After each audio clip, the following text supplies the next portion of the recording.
はい、皆さんこんにちは。竹チューバー竹虎4代目です。さてですね、今日私手元に持っているのは藁でできてます藁泉っていう製品です。これ何かというとね、蓋開けるでしょ。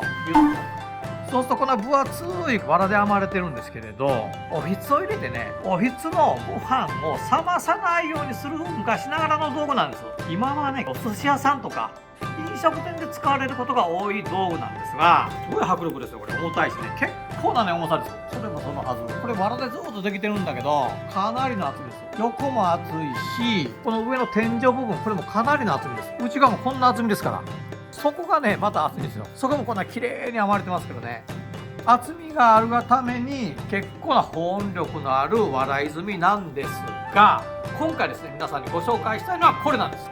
じゃじゃんと、これです。通常の藁泉と比べてこんなサイズが違います。この藁泉というのはそのお店によっておひつのサイズが違うので、いろんな形のね別注サイズが来るんですよ。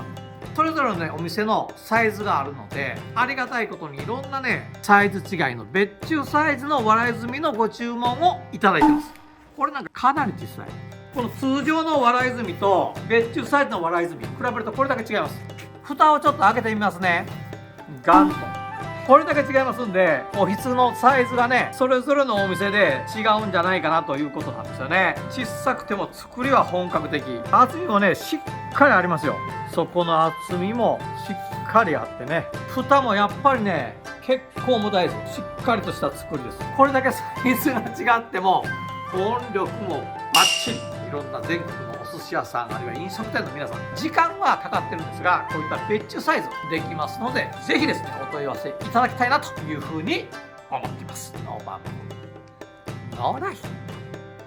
最後まで動画をご覧いただいてありがとうございます。グッドボタン、チャンネル登録よろしくお願いいたします。